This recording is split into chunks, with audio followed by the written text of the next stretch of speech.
Kevin Roth here of RotoGrinders, and today we're going to talk about the RG Discord. If you're not a member, you should be. It is a fantastic community and resource that RotoGrinders provides, and it's easy to join as well. All you have to do is click the Discord icon on RotoGrinders or go to rotogrinders.com/Discord. From there, you'll either sign up if you're new to RG, or if you're already a member, just click the link at the top to go to the sign-in page. Once you've logged into your RG account, you can be taken to Discord to log in there. Once you've connected those accounts, you won't have to leave the server. You can freely close out and reopen Discord without ever having to reconnect. The idea of Discord might be a little bit daunting to you, but it's actually pretty simple to navigate. Whether you're on mobile or desktop, the far left side will show you the Discord servers that you've already joined. Then next to that, you'll see the channels within that Discord. We have both free channels like Chiefs Prop Shop and our daily sport channels. And we also have premium channels like Blender's Game Theory or the Crunch Time channels. Premium members can see the difference between the free and premium channels by looking for a padlock icon next to the premium channel names. We also have a few pointers for new and experienced users alike. If you're having trouble finding a channel, make sure that you haven't collapsed the section that the channel is in.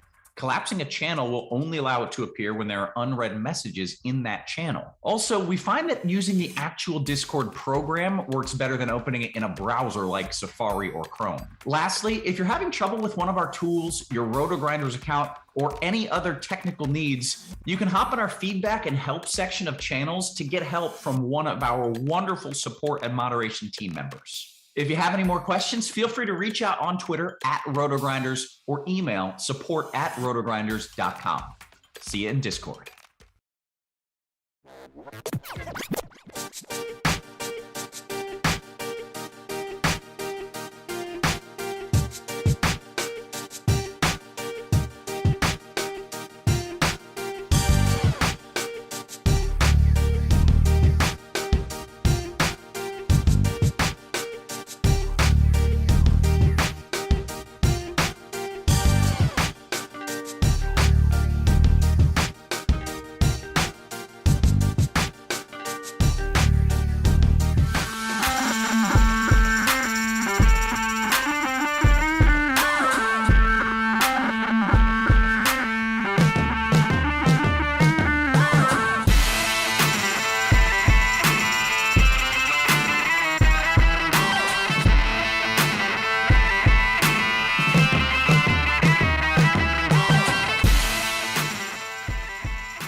Good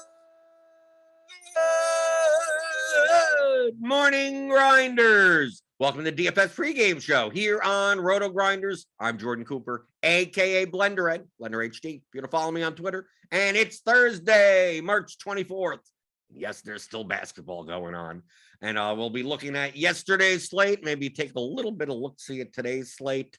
Obviously, first off, in the YouTube chat, come on, give me those thummy thumbs. Give me those thummy thumbs. Suki Sig didn't make it today, right? Typically, he's the first one in, right? So no Suki today, but you can give me those thumbs up, thumbs down, thumbs to the side, subscribe buttons, notification bells, right? I had a good night last night. Give me a thumbs up for that. I had a good night last night. We'll be talking a little bit about that. Okay, Suki's in there. Okay, I missed him, but we wasn't the first, right? So there you go. In the YouTube chat, what's up, guys? We got Joe Adamo here, and I have to point out, because he posted in the Discord, that Joe that he took down the mini max. He came in third or something, whatever. The 5-cent contest, something like that. He had a really good night. I think he had the same exact lineup as me in that contest, and he did well. So I have to congratulate him in the chat. Neil Jaworski. Yeah, okay. I'm going to answer this also. He says, I know Blender is rich now, but the real question is, when the hell is the next Theory of DFS podcast coming out? Today. Okay. I guarantee you it's today. Me and Neil actually record on Mondays, and then I typically release on Tuesdays, right? Because I have to, it's like a 20-minute process. And sometimes I just don't feel like it on Mondays. So I just put it out on Tuesdays. And you know what happened? I just forgot I didn't do it. Right. That's pretty much what happened. Right. I didn't realize that until late yesterday. And I'm like, oh, you're right. I didn't do that yesterday. And then I don't think about doing it on Wednesdays. So and I took it off my to-do list, so it'll come out after this show. I will take care of it, so don't worry about it. Matcher says good morning and congratulations. Kick to the head. Hello, Daniel Hutchins. Congrats. I beat Nerdy Tenors, the supercomputer, yesterday. So there you go. Okay. Oh, Joe, you had a lineup that beat my score by 1.5. You had a lineup with Burks over Davion Mitchell, right? So like I had Cole Anthony here and Davion Mitchell here, and you had Burks in that lineup. Okay, so we would have beaten by 1.5 points. But you still won, right? You still would have won that you won for the stakes that you're playing currently. You had a great night, so that's really all that matters. You should then you go from there and you build up your bankroll patiently, right? Don't think in terms of when can I start playing the large field, the higher stuff. I mean, not the quarter arcade type of stuff. Well, you should be able to beat the quarter arcade, the dime time, the whatever, the mini max type of stuff first, right? Because guys like me are not in those. So if you can't beat those, you can't show a profit in those, and you're not going to show a profit in moving up to, lower stake, low stake. You're in the micro stakes now to low stakes to mid stakes to high stakes. You're going to have to progress like that, and you just have to be patient. So you build your bankroll over time, right? So I mean, I told him in the chat yesterday. I'm not scolding him or anything. I'm just sharing the information. Is that like, yes, I played $1,500 worth of lineups on FanDuel. Right, $14.98.50 or whatever, because it's $9.99 an entry. The first 2 years of me playing DFS, I would have never imagined playing $1,500 worth of entries. Right, if I was playing, I would have played 20 lineups into this. Right, back then. Right, $60. Right, I would have no, $200. Right, because it's $9.99 an entry. I would have did something like that. And build the best 20 lineups I can, probably by hand, and then eventually by using a lineup builder and everything. And then you build it up over time. When I first started playing, I was playing $40 a slate, $50 a slate, right? Playing soccer primarily. And then I moved to baseball. Then I moved to golf, which I didn't have that much success in golf. And then to NBA. And your bankroll goes over time. I mean, by the time I was playing NBA, I mean, it was already like my third year of playing DFS. And then over time, so my bankroll goes from $400, right? 6 months later, I'm at $4,000. Then 6 months later, I'm at like $20,000, and then you go up exponentially from there, because obviously the more money, the bigger percentage you could play, and maybe in higher stakes contests, then they have bigger prize pools and bigger first places or whatever. You get lucky, variance goes your way and you don't get massive downswings in that time period. You should be going from strength to strength, playing only the portion of your bankroll. So don't I have $1,000 bankroll, and then it's like, oh, now I have a $4,000 bankroll, and then now you're playing $500 a slate. It's like, that's a good way to just go right back to where you started, and you lose 6 months worth of progress. But you just have to be patient. You have to think right now. Like Joe, someone like Joe would have to think right now, okay, will I get to the point of max entering a $10 FanDuel contest like this and go, yeah, maybe two to 3 years from now, right? So don't worry about it now, right? But that's the time frame. A lot of people have very much shorter time frames. Go, okay, $1,500, and if that's gonna represent 2% of my bankroll, right? That means you need a $75,000 bankroll, and you go, wow, that's a lot. That's a lot of money. It's like you could get there in 2 or 3 years. Absolutely. I mean, if you're playing well, if you're building good lineups and playing well, right, you're gonna get there, right? You just have to be patient, and you have to live through losing 90% of the time, and maintaining emotional balance, and your process is good. You're not like constantly, well, I've lost 3 weeks in a row, so I got to blow everything up. It said, who says that you were playing badly, right? Who says you were playing badly? So people change things. Oh, well, this worked last night, so I'm not going to change it this night. And then this thing will work that's not replicable, right? You'll never know what you're doing right or wrong. Let's see, go through the YouTube chat. Right, he says, I can't put up almost half my bankroll. Exactly. I mean, he gets it. Joe gets it. And Daniel Hutchins says there's a bigger contest you could have played. Apparently he won. He won what nerdy won? He won what, the splash or something, with the higher stakes stuff. I just played 150 lineups into this contest, right? And Neil's here, right? Even Neil showed up. Whose lineup did I buy? I don't know. Neil's. I don't know if Neil's wondering why the Theory of DFS podcast we recorded on Monday hasn't been released yet. So instead of me telling him on Twitter that I forgot about it, I'm going to tell you. I forgot that I didn't put it out on Tuesday. Right, and then it came to a realization that okay, so it'll go up later. Whose lineup did I buy? Right, because I split, right, on FanDuel. It was a duped lineup, 442.90, right? I also came in fifth, so I made 48,000 yesterday. But yeah, it's not that hard to dupe this lineup because, I mean, a lot of the chalk got there. I mean, a lot of the chalk got there. I mean, if you go to DraftKings, which obviously the pricing is different, but like take a look at the top 1% of lineups, right?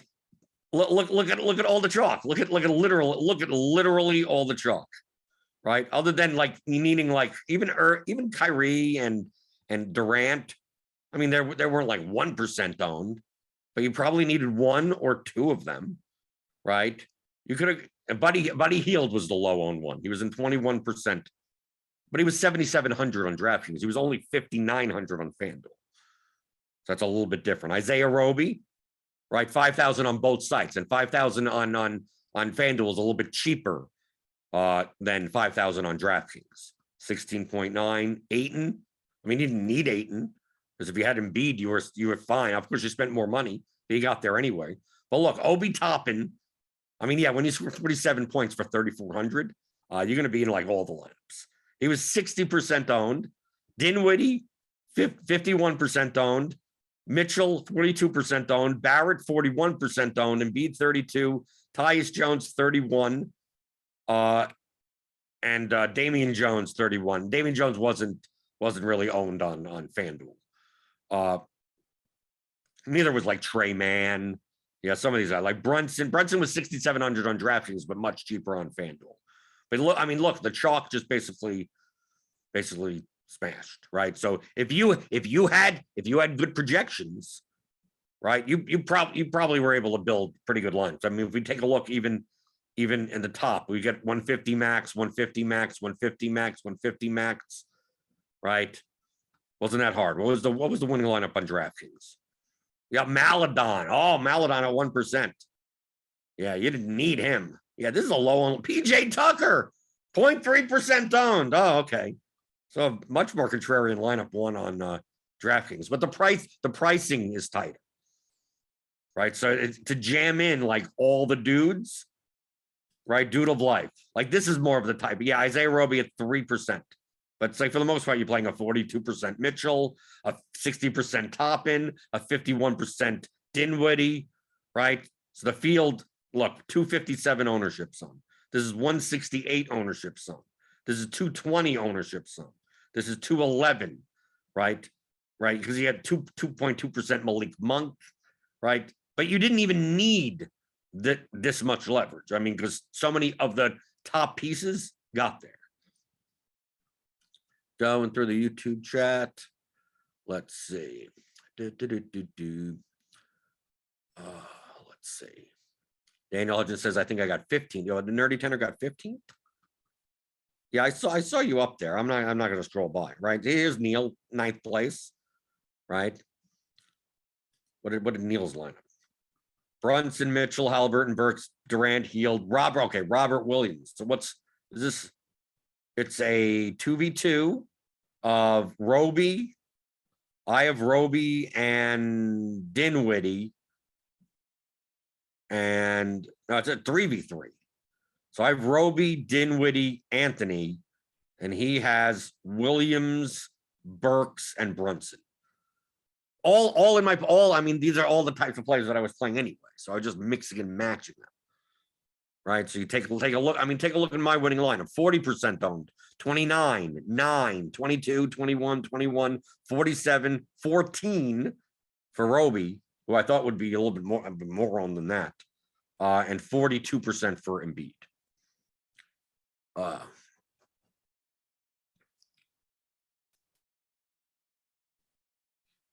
I don't think Joe says it's pretty much sub 10% Cole Anthony. I don't think it was. Cole Anthony was 5,600 and he scored 37 points.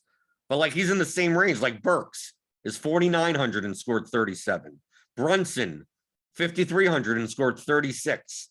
Right. We also had who else? Who else was in that range? Like there were a couple of guys. Davion Mitchell, obviously 30. There were a whole bunch of point guard, shooting guard types that like put up 36, 37, 38, like somewhere in that range that are all in like the same price, right? Around high 4,000s, mid 5,000s type of thing, right? To me, I think the key to the lineup is not Cole Anthony, but the mixture of Isaiah Roby and the two Pacers. I had the two Pacers as in their ranges on FanDuel at 7,900 and 5,900 as under-owned. So I got a ton of them in my first run. And if you want to see exactly what I did, I was incredibly lucky yesterday. Incredibly lucky. That the process that I did yesterday is much more what's the best word to put it? Abbreviated. That's a better way to put it. Abbreviated. Let's just say I didn't leave myself enough time to do everything on a 12-game slate, right? I'm like, oh, okay, I'll be able to get to do all of this in 30 minutes, and I didn't, and I punted.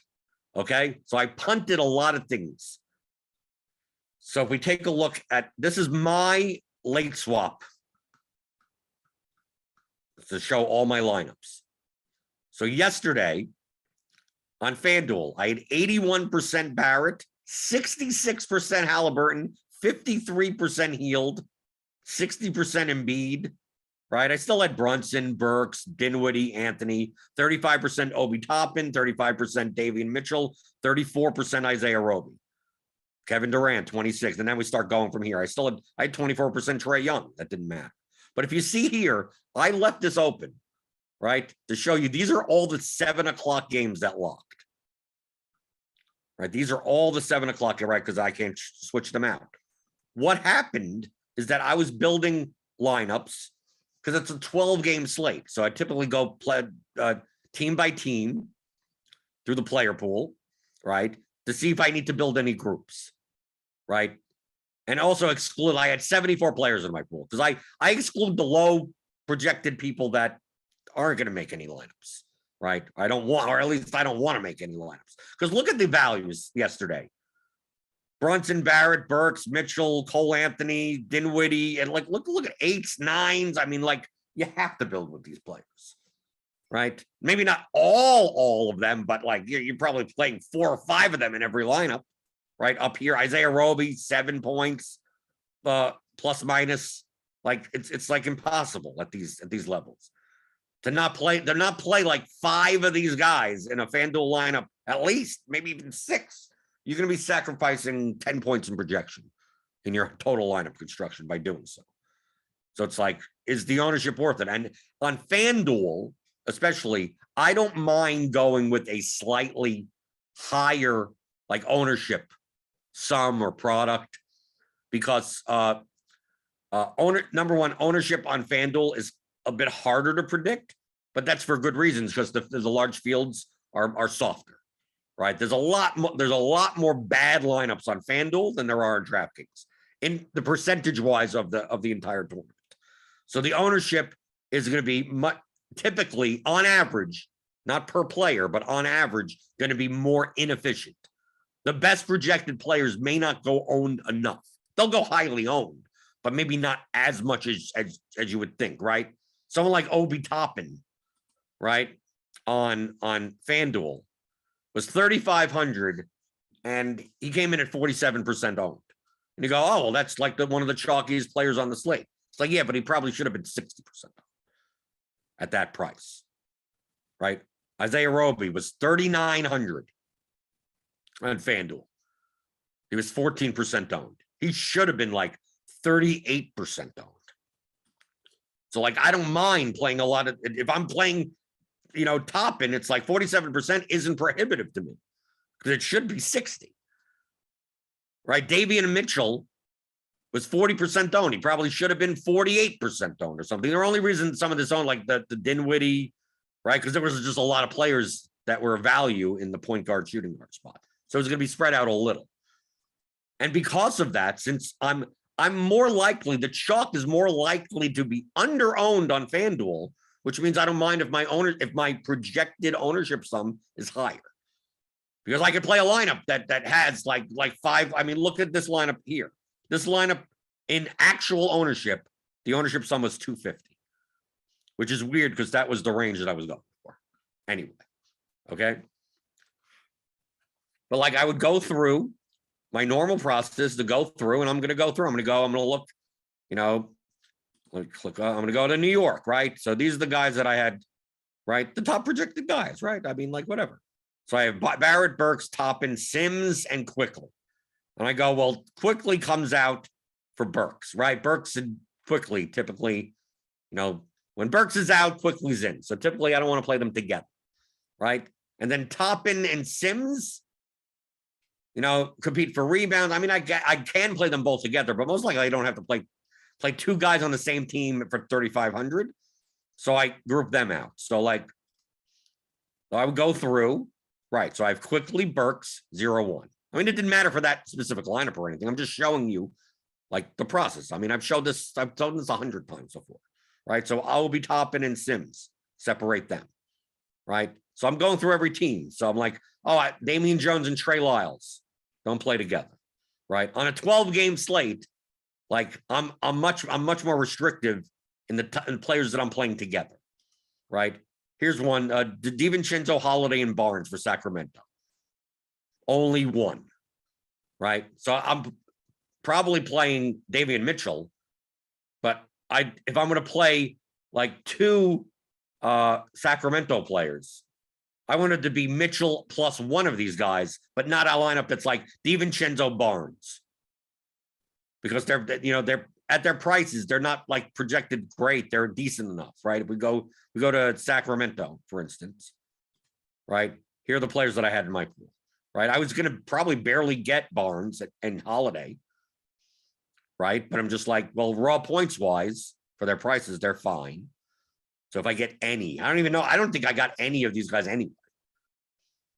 And then I look at this and I go, okay, separate Lyles and Jones, right? And then how many of each, and once I go through and I see how well projected the team is in general, so I'm like, okay, I could play Mitchell plus someone else.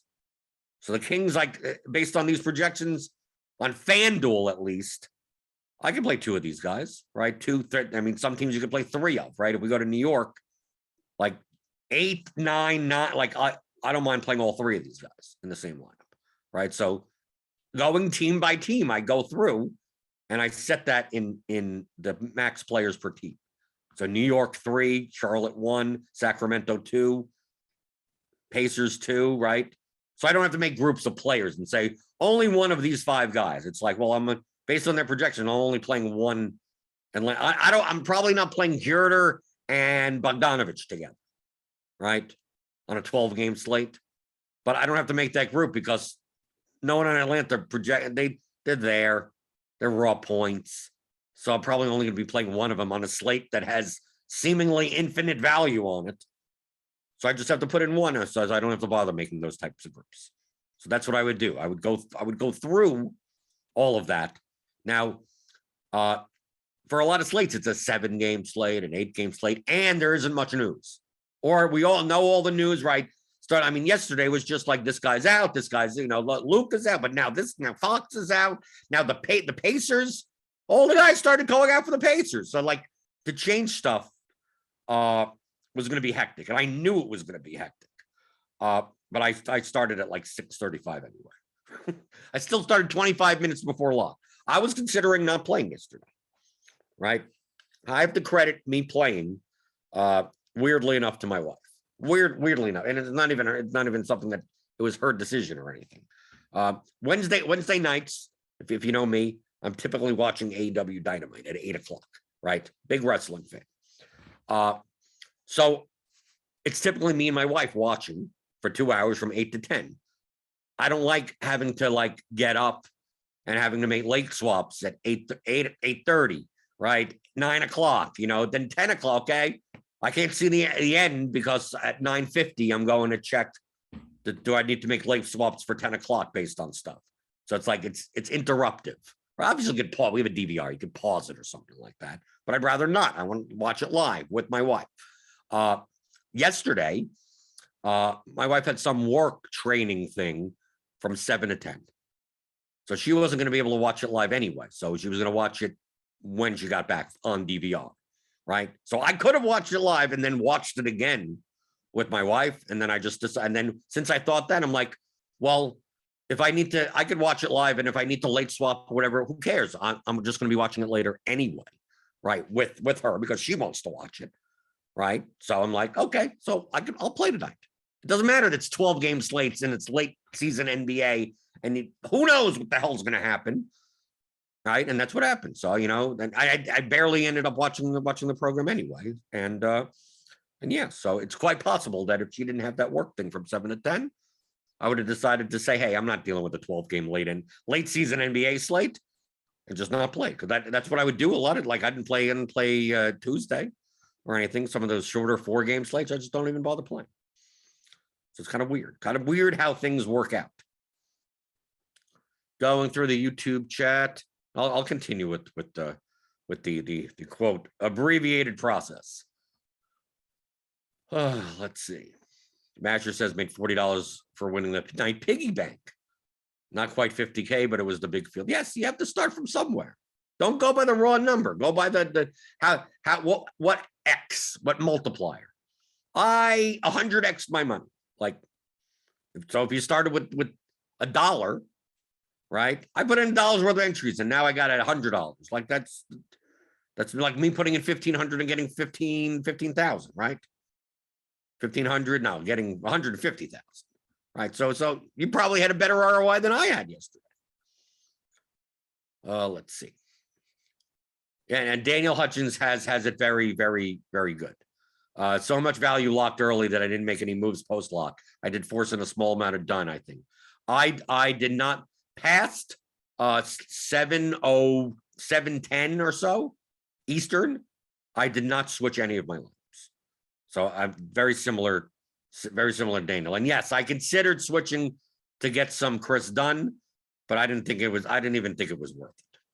So I just didn't even bother. I didn't want to blow up any of my lineups with their, projected ownership. Well, we'll talk about that also because I blew it up anyway. Did I do any late swapping and bot? Yes, I did it once, but not because I was late swapping. I'll explain.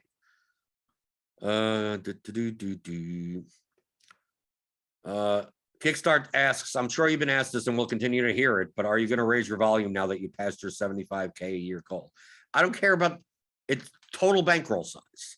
I'm going to play a percentage of my bankroll regardless of I hit my nut for the year. Well, I'm still going up and down. I mean, it's one long game, right? But my goal is not to make 75K a year. It's to average 75K a year over the course of playing DFS. If one year I only make 10K, but the next year I make 200,000, like over the 2-year period, I made $105,000 or whatever, right? As long as it's on that trajectory, I don't want to average $75,000 a year by losing for 12 years and then winning the Millie Maker in my 13th year. Like that still would be the average, but like you wouldn't have a bankroll at that point in order to do anything. So no, like it's going to be, and also I'm not going to raise my volume to just playing contests with the sharpest players in the world, right? If there's no edge, if I don't feel right, oh, and now you can play the monster every day. I could have played the monster every day before, right? Right. This result, $48,000 from yesterday, is not changing. It's really not changing anything of how I play. It's not really changing anything, right? I already have a substantial bankroll, right? So $48,000 puts a nice dent in it, right? Nice addition to it, pretty hefty addition to it, but I'm still like, I played $1,500 yesterday, and $1,500 represents less than 1% of my bankroll. Okay. So an extra $48,000. And now I'm playing $7,000 a slip. No. And what am I going to add? Oh, now I'm DraftKings. I'm going to play 10 lineups into the $800 contest with all the sharpest players and no bad lineups. Like, I wouldn't do that if I had a $17 million bankroll. Right? What's the point? Well, where's the ad? There's no bad lineups in there.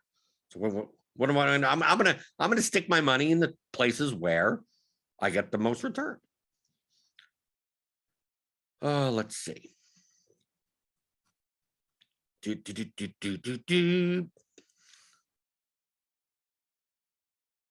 A Master says he won 50K in FanDuel a month ago. Okay, so who cares? He's talking about, oh, he won the $40 thing and whatever. Oh, he won 50. Oh, okay.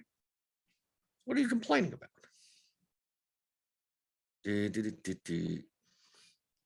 Right, Grant is talking in the chat about getting a lot of lineups on DraftKings at 50% off ownership and only 5 to 8 points off optimal. I was getting the same on FanDuel as well.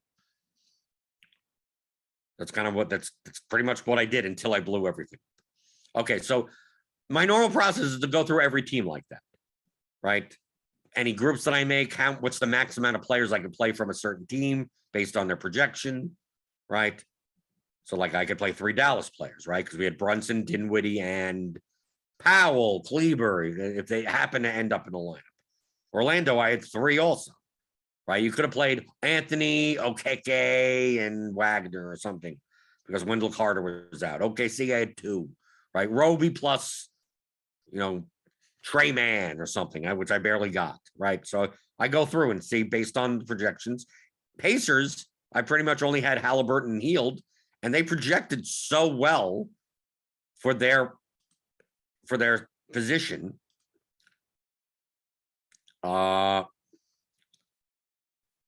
Let's see. Well, it wasn't like this. I must have refreshed, right? Did Hield's projection come down? Did I accidentally have too much Hield? Yeah, Brogdon was out. So he's in my excluded. I can't refresh. If I refresh, I'm going to lose all my late swap stuff. So this must be, because I'm getting on. Yeah, the grid from today is in here. Okay, so that's the problem. Okay, so I can't even go through that. Right? Do I have the? I could probably fix it in the URL, but I don't want to blow everything up because then I'm going to lose this screen. But what ended up happening?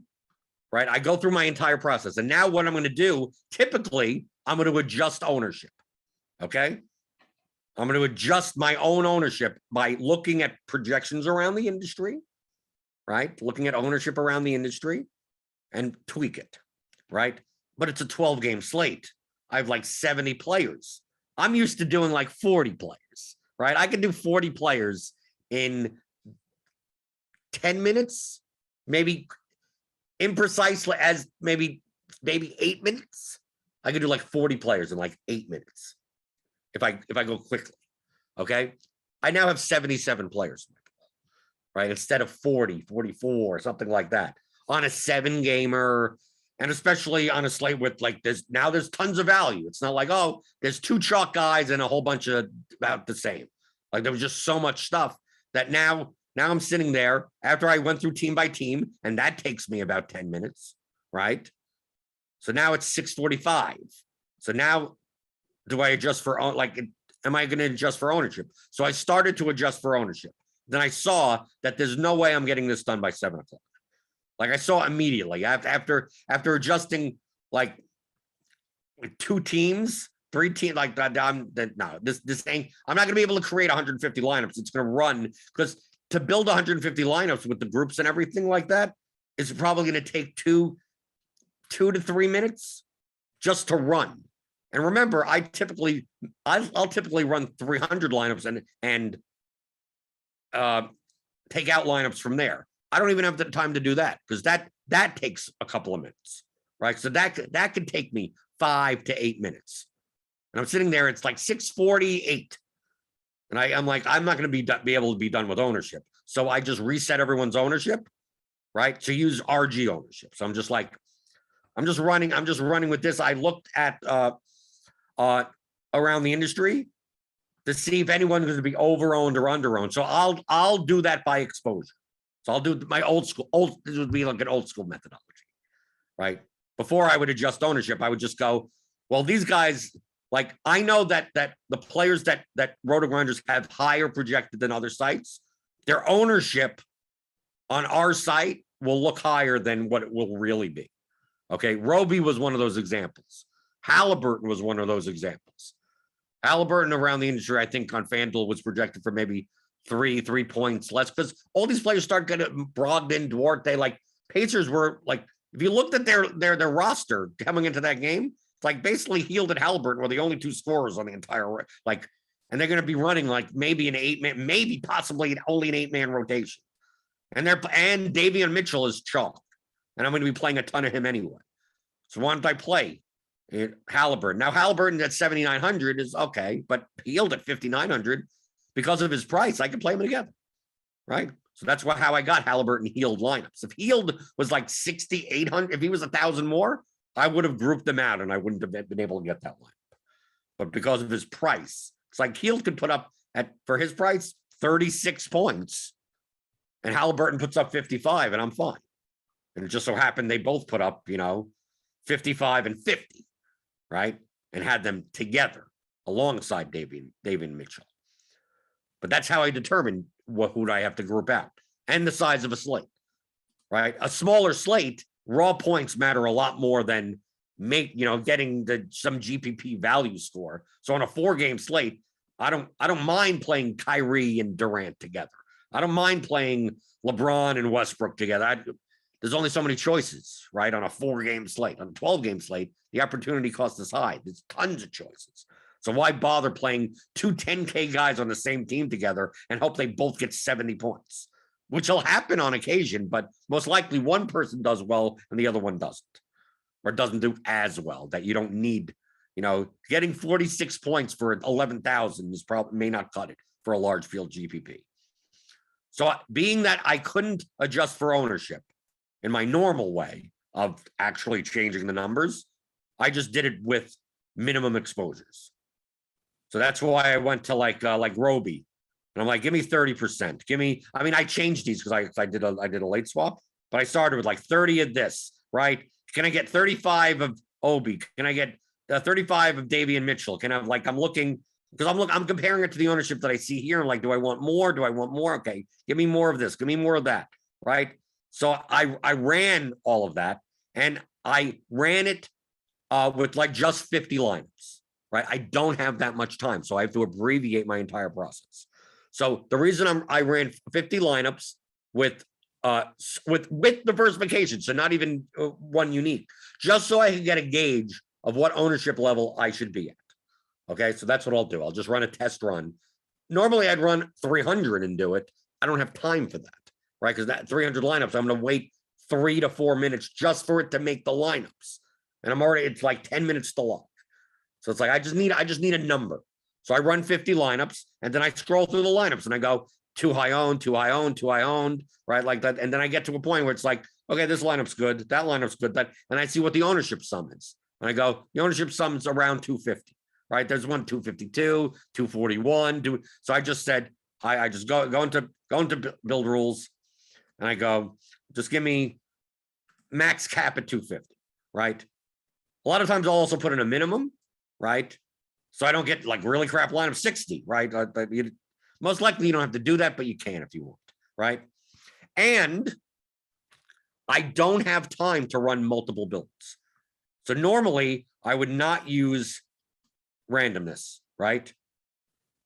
I wouldn't even use max exposure percentage. I don't care if I get 100%, right?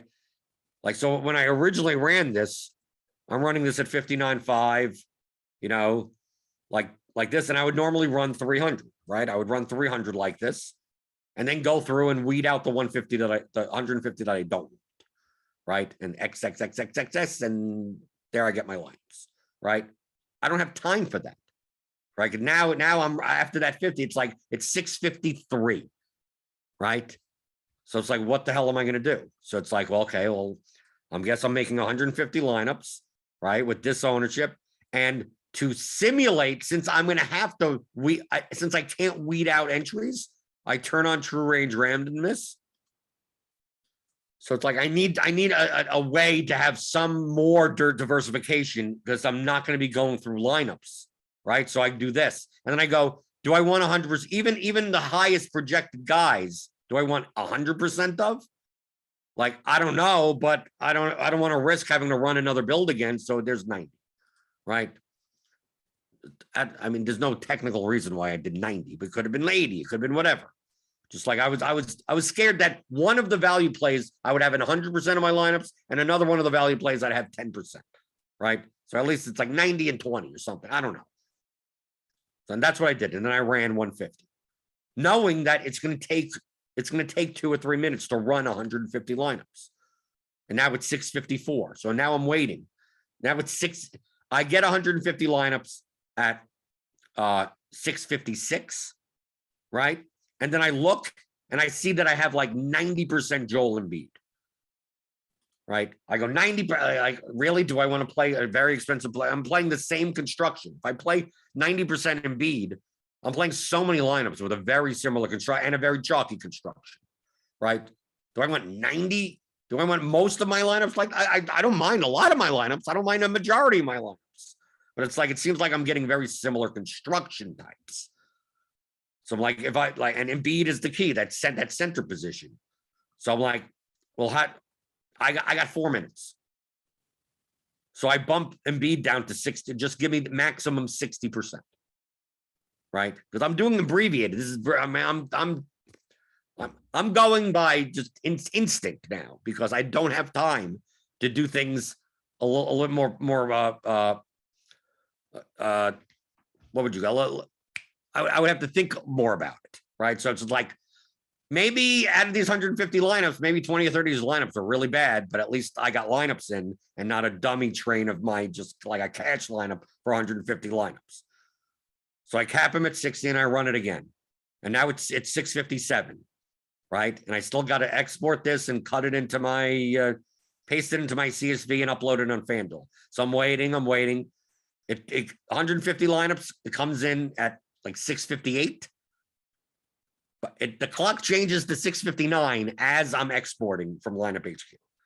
And then I take the Excel file, I cut and paste the lineups into the other Excel file, the other CSV, and then I upload on FanDuel, and 30 seconds later it locks. But I did this knowing that, like, other than the first couple of games, like I could late swap, right? So in the early games, so that run, that second run when I capped Embiid at 60, I literally did not know what was going to be in it until it locked.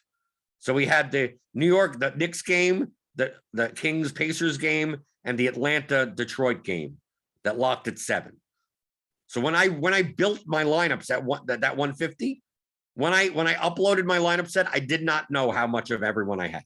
All I knew is that I had a maximum of 90% of any player and a maximum of 60% of a Joel Embiid, but I also had a maximum of projected ownership, right? So I knew I wasn't going to get 80% Dinwiddie or 80% Mitchell, right? I'm not going to get like 7 chalk players, like 7 high-owned players together.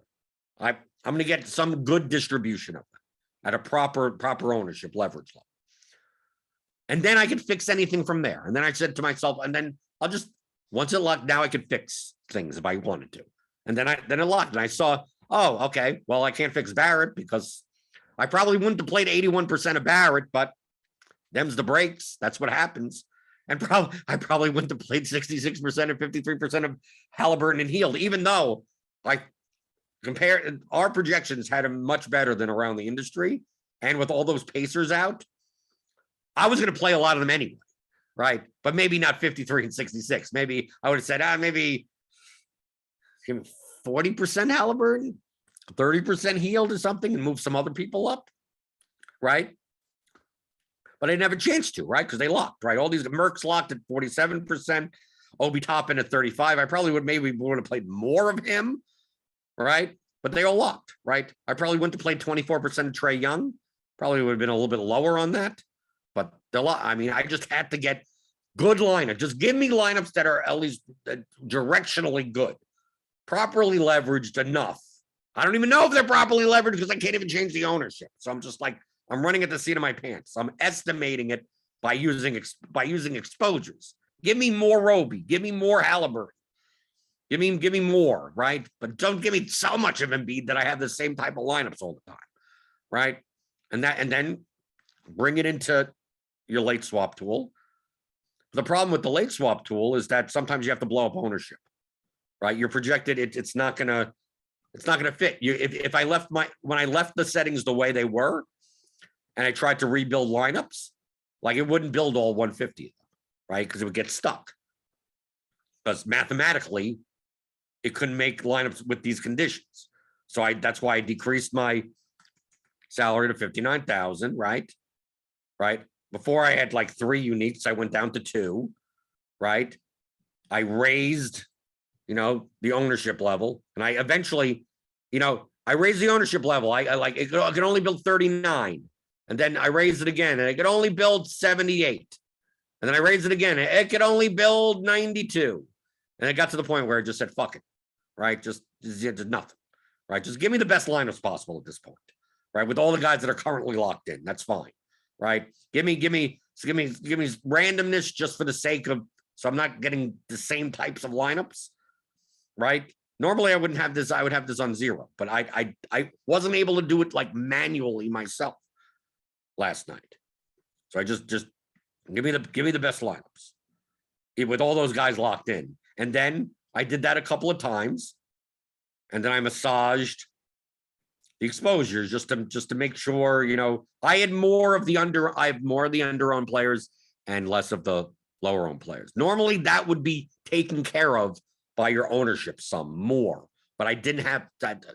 I'm rushing through everything. So it's like, well, I can't control it that way because I have not manually adjusted all of these ownership numbers.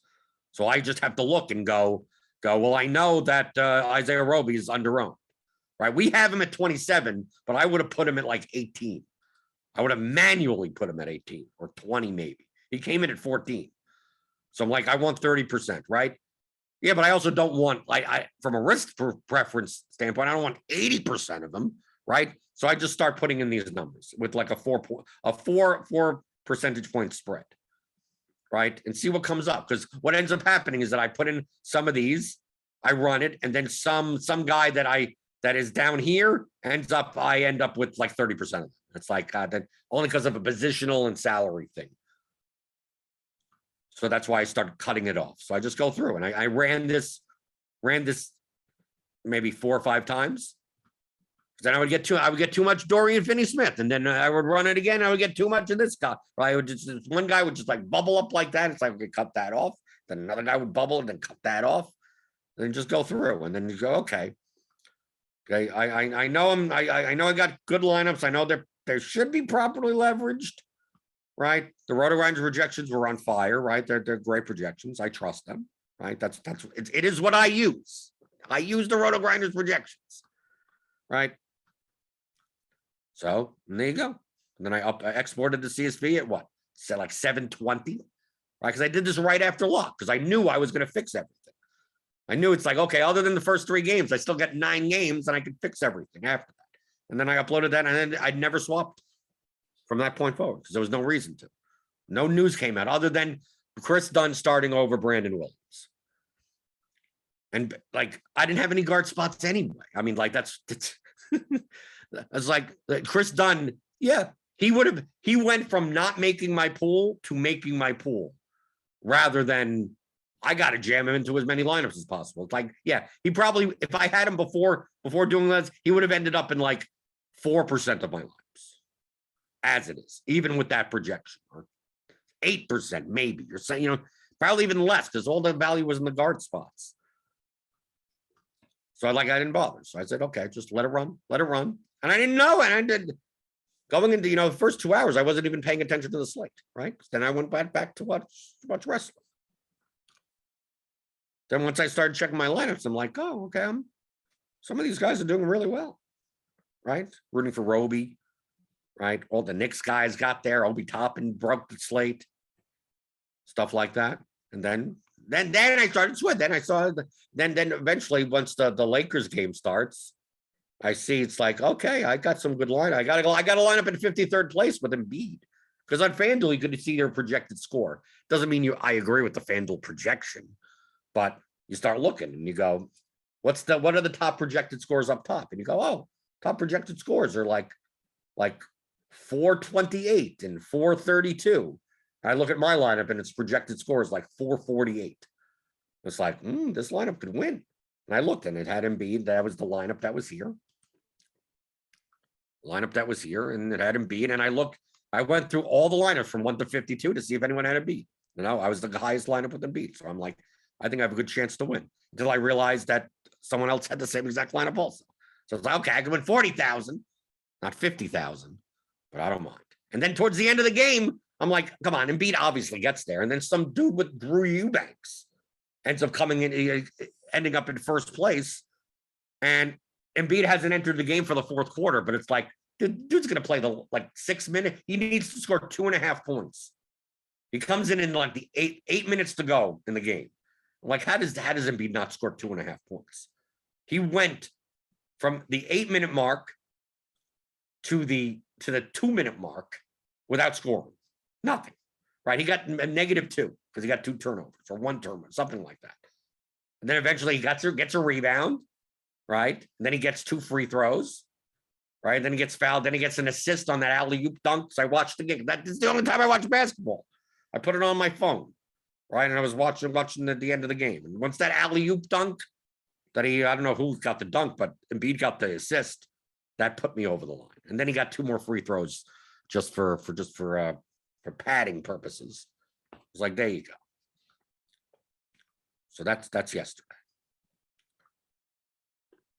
Is it weird? It's weird to say that the most abbreviated, rushed version with a lot of things in my lineups that I may not have done. Not in this specific lineup. Like if you take a look at this lineup did not have RJ Barrett, even though I had 81% of RJ Barrett. If anything, I may have had more line. If anything, it's quite possible. If I started an hour early instead of a half an hour early, I would have ended up in first, third, fifth, eighth. Maybe I would have made more money, right? Because all the guys that were in the top lineups, I had more of every. That's what I was playing. These were the lineups that I was playing, even up to like curve. Take a look at this lineup, right? Same type of lineup. Really, the only difference is Brunson, Cole Anthony over Brunson, right? And I was playing Brunson, Jimmy Greens, right? I was playing Tyus Jones, Kyrie Irving. I still had some, they all look like this. I had some healed. I was healed Halliburton.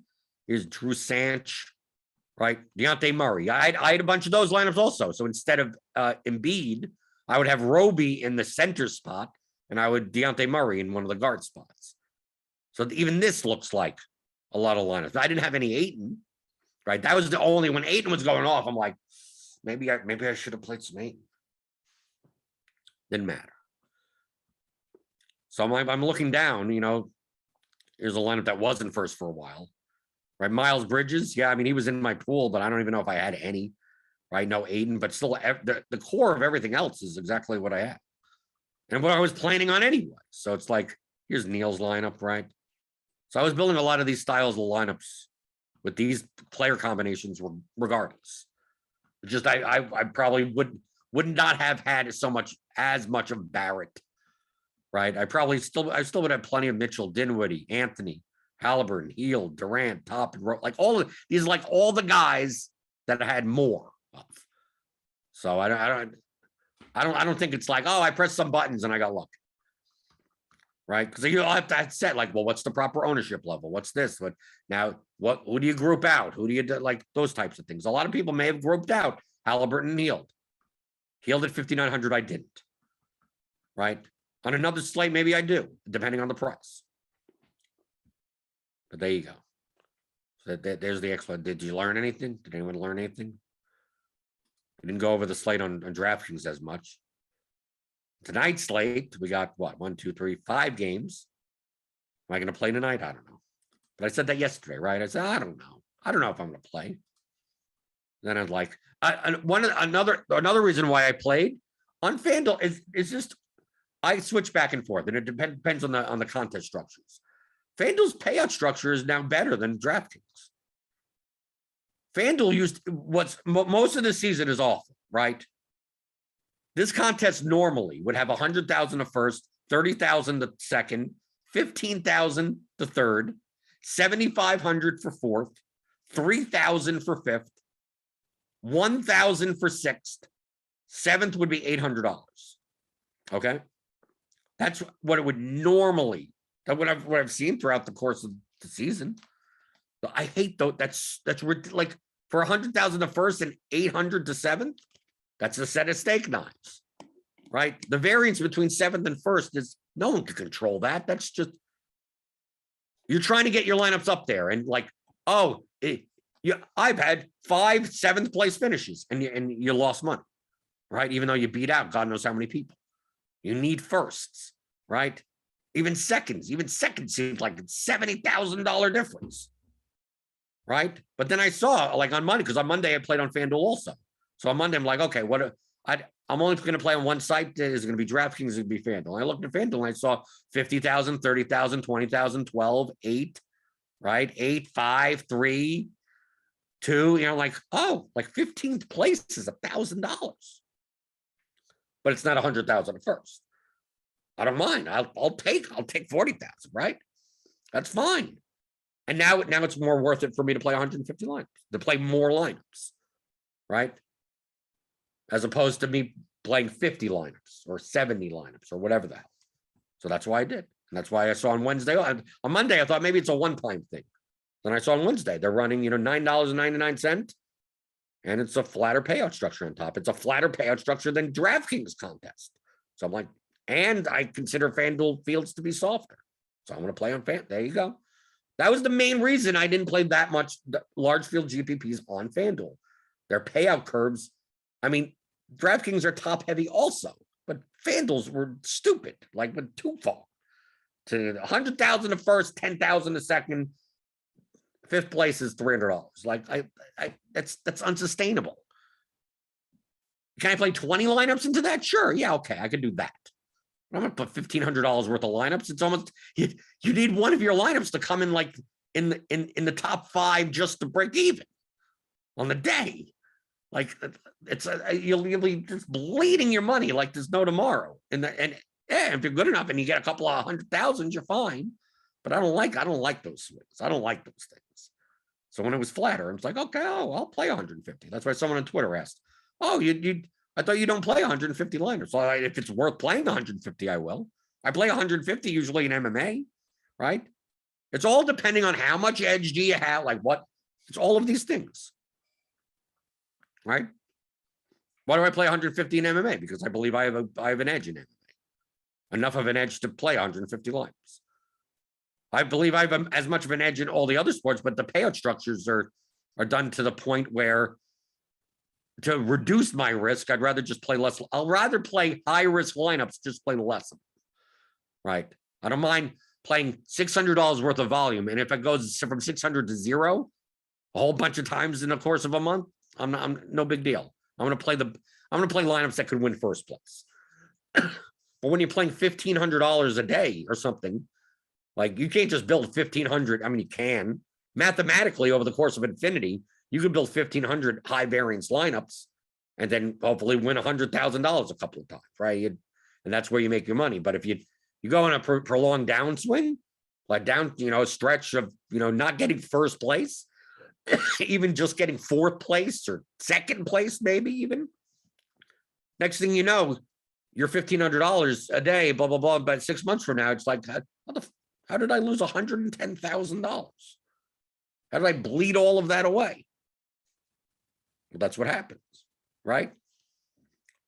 So in order to mitigate that, you may play, a different set of lineups. I'm not going to jam in a 3% owned guy into like 90% of my lineups, right? You could, those lineups are good, but I mean, we talk about that. That's all diversification and risk tolerance. So like all the settings on lineup HQ for like the build rules, how many uniques, What's the randomness? What's like, that's all. How different are your lineups to one another? And the more diversified you are, the less risk it is. Right? But the more condensed you are, the higher risk, because your lineups are correlated. So if you're playing just 1v1s, if one lineup does well, most likely a whole 150 you're going to be all in a very similar spot.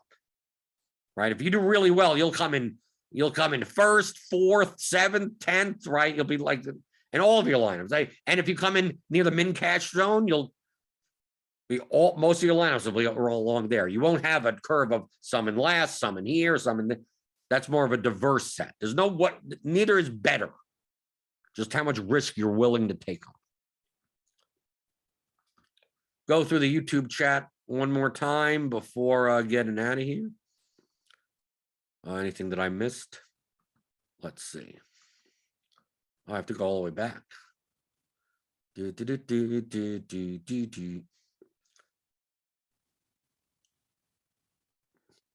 JWH talks about how do you judge leverage in sports with poor ownership projections? Well, no, you have to make the ownership, and you have to do it. Without ownership, you can't have the leverage lever. Those three levers, right? Projection, correlation, leverage. If you don't have ownership, then you can't use your then I mean you're how do you play? How do you play like other than I'm just gonna play the best projected lineups and hopefully they're not owned enough, right? I mean, like you could do it that way, right? That may work if there's enough bad players in those niche sports. But you can't use leverage without ownership numbers. So either you're getting them from RotoGrinders by signing up to RotoGrinders Premium. Click on the link in the description, get $10 off your first month, or creating them your own. Estimating it. Do it yourself, right? You still need it.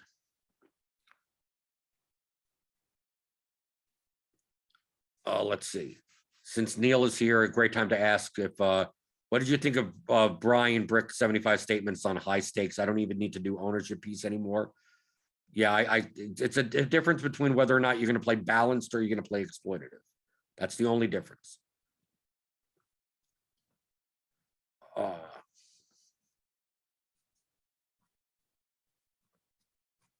Right, and Daniel's talking, Nerdy Tenor's talking about, because Nerdy Tenor, I mean, Daniel does the balanced.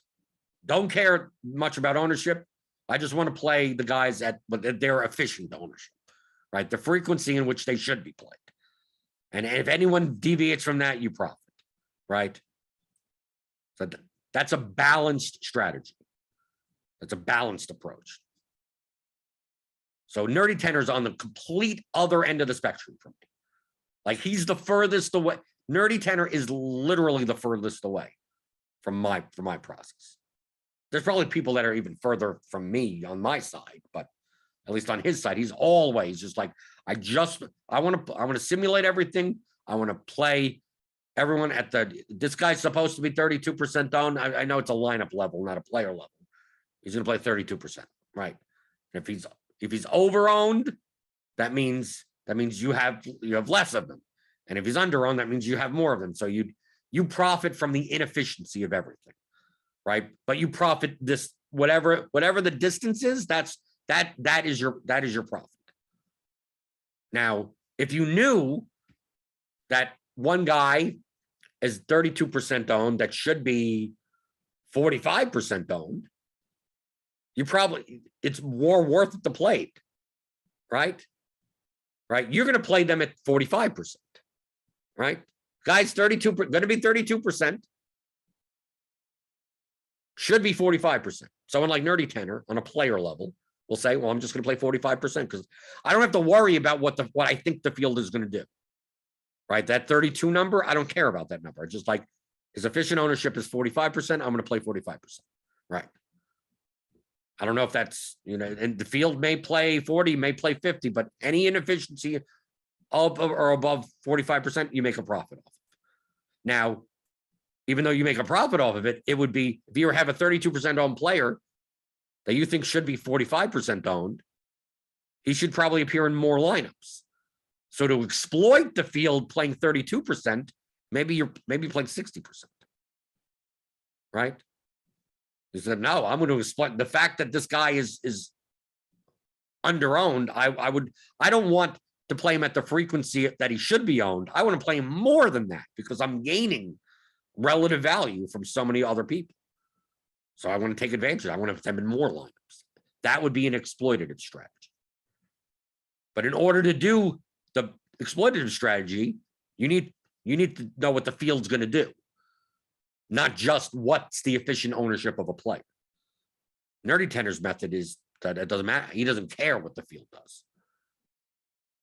The problem is in both strategies, you need to know two things: the projected ownership and the efficient ownership. So you need to have a methodology to do either, if it's bluntly, both of those things, or just one of those things. So if you're doing a balanced strategy, you don't care about ownership projections, but you need to find a way to figure out what the efficient ownership of players and lineups are.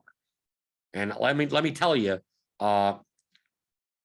there's, other than building sims and stuff, doing computer programming work, I don't know if there is a way to really do it, other than instinctual. You build 300 lineups and you see how things piece together and go, yeah, this guy probably should be a little bit more on. How much more? I don't know. I'm gonna guess. That's what I do, right? But a little bit more instinctual. Go, he's gonna be 27% owned, but based on the salary distribution and the construction, and this site has him a little bit higher projected or whatever. Like maybe he should be 36% owned. Maybe that number is 34. Maybe it's 33. Maybe it's 40. Maybe I'm wrong completely. I don't know. But I'm just that's my methodology, right? Of coming up with the efficient ownership, because I don't have a way to simulate that type of thing.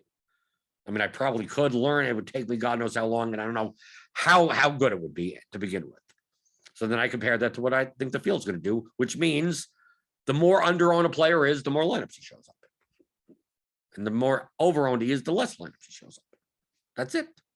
End of story. Make lineups that are exploitative. And the difference between my lineups and Nerdy Tender's lineups is that my lineups typically will have a higher expected value. His will still have a positive expected value, but mine may have a higher.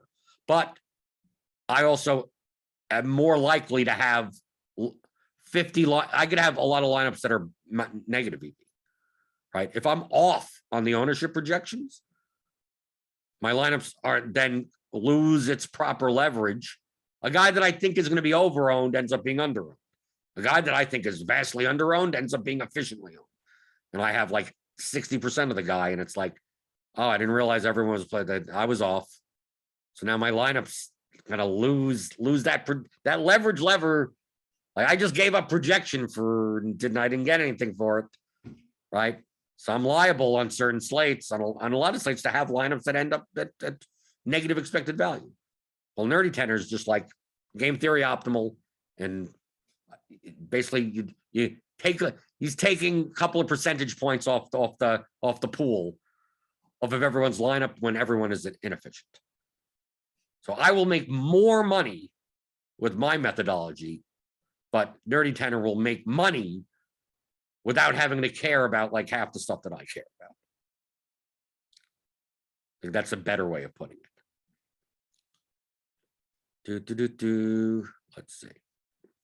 Yeah, Daniel was answering that in the chat. Longer episodes today. Devin's here, by the way. Everyone say hello to Devin in the chat, right? Let's see. Joe's talking about his process. Daniel's talking about that. Anyone that's listening on the podcast feed, just go to YouTube and watch the replay of the YouTube chat. Let's see. Okay. Okay.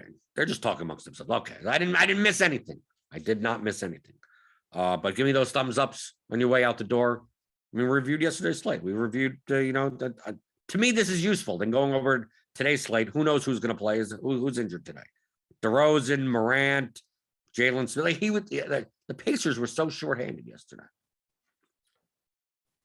But if you want the scoop on and we have a 7:30. Okay, it's 7:30 lock tonight, 7:30 Eastern. That means we're doing Grinders live 5:15. Times they move all over the place. 4:45, 5:15, 5 o'clock. You'll see the thumbnail on the YouTube channel. You'll know it'll be around there. And Dean and the guys, they'll talk about tonight's 5-game slate and crunch time for premium members. And I listen to Crunch Time every slate that I play. I listen to Crunch Time because Andy's always on there. And if this guy's in, that guy's in, whatever, like the basketball stuff, yeah, or like how fragile the projections are. That's more of the key because Andy's part of the projections team. So the projections, I think are the best in the industry, right? And I look at all the projections. So I think our projections team with Andy Means and Noto and Tuttle and Jamino and Allen and Bob and SBK. Am I missing anyone? Best in the industry. So that's why I use the RotoGrinders projections. It's not just because I work for RotoGrinders, right? It's not because, this is what I use. I use lineup HQ. I use the projections, right? The ownership numbers, they're good. They're better than nothing. But I it's one of those things where it's not like I don't trust Tuttle and Jamino. It's just that I think in my 6.5 years with my style of play, I think I'm better at projecting ownership, right? So I will change some stuff. But if you're not like me, if you can't do that, the numbers are perfectly fine. They're better than not having anything. So that's what I use. So yesterday, it was especially true. I leaned very heavily because I couldn't use my ownership-based approach as much as I could, right? I had to kind of hack through that. I relied very heavily on the projections. That's it. I looked at the projections. I made lineups. And there you go. I started making lineups a half an hour before lock, right? Made 150 of them and $48,000 in profit, right? So all you have to do is press a button, right? That's what people are going to get out of this. Obviously, they're going to look over this video. They're going to scour. They're going to use a magnifying glass and look at all of my magic settings. And then they're going to just input those magic settings on every slate and act it and just press the button. And obviously you win that way, not realizing that all these settings and everything change every single day. Right, depending on the slate, depending on the types of lineups, depending on the hacks I need to do to get the lineups that I need. Right, sometimes you're screwing around with things, just like why is this happening and why is that happening? And sometimes you're building 50 at a time. It's like I'm still getting all like, come on, I'll build 50 without this guy, and then I'll build 50 with that guy, and I'll build 50, and then I'm starting to merge things together. And any way to get plus EV lineups. So we got Grinders live later today. Crunch time for premium members. You can always join the RotoGrinders Discord, rotogrinders.com/Discord. There are free channels there, and there are people in the free chats. But we also have premium channels. Premium channels are cool if you're a premium member. I have my own channel, Blender's Game Theory, right? So if you have any questions about game theory and process and not about a specific slate, and you want to talk about there, I answer all the questions. Anything from the YouTube chat, those types of questions, I answer in there. That's where you can find me. And we do Zoom coaching calls like about once a week. The next one is Sunday afternoon at 4 p.m. So if you want to be a part of it, you need to sign up for RotoGrinders Premium, right? The projections are worth. We got MLB coming around, right? I could just use lineup HQ in these numbers, and that's all I need. But we got tons of content. We got expert surveys. We got rankings. We got Andy Means' article of basketball. We got Cheese. Cheese will be back, right, Dave? He'll be back for Cheese's musings, the $1 million musings for MLB. And we got the grind down. We got all that's stuff, one-stop shop for everything, for all the sports. If you want to have a combo premium package, so join me there. Join me there. Use just look at the projections. Like I'm telling you, like people are like, oh well, I get this. Like, dude, the projections at RotoGrinders are worth 10, maybe 50 times, 10 to 20 times, probably maybe 10 per month. Like if you told me that RotoGrinders was going to offer projections for all sports for $1,000 a month, and that's all you got. You just got projections, ownership projections like that, and maybe Slate IQ, some type of sim type of top boom bust, right? The smash scores or something like that. If you just told me that was $1,000 a month for all sports, I'd be paying it. It's worth it to me, at least. Obviously, if you're playing in the dime time, it's not, you're never going to make enough money for it to be worth $1,000 a month. But if you're playing enough volume, right? I'm not talking, and look at me, I'm not playing $50,000 of volume. But that's how good that to me, 95% of the value of RotoGrinders is obviously lineup HQ tool. If you to build, you get an optimizer, you get a tool. I mean, that obviously in and of itself is worth. I mean, to not have to rebuild a tool, I'd probably pay $50 a month just for lineup HQ with no projections in it, right? With like literally no numbers in it, just so I have the tool. Okay, and then now the projection is $1,000 a month. Right? That's what it's worth. So when people look, it's like, oh, $40, $50 a month and 99 or whatever for all the sports. I think it's a steal. I think it's a steal. So I always wanted to highlight that. I use this and I would pay much more for it.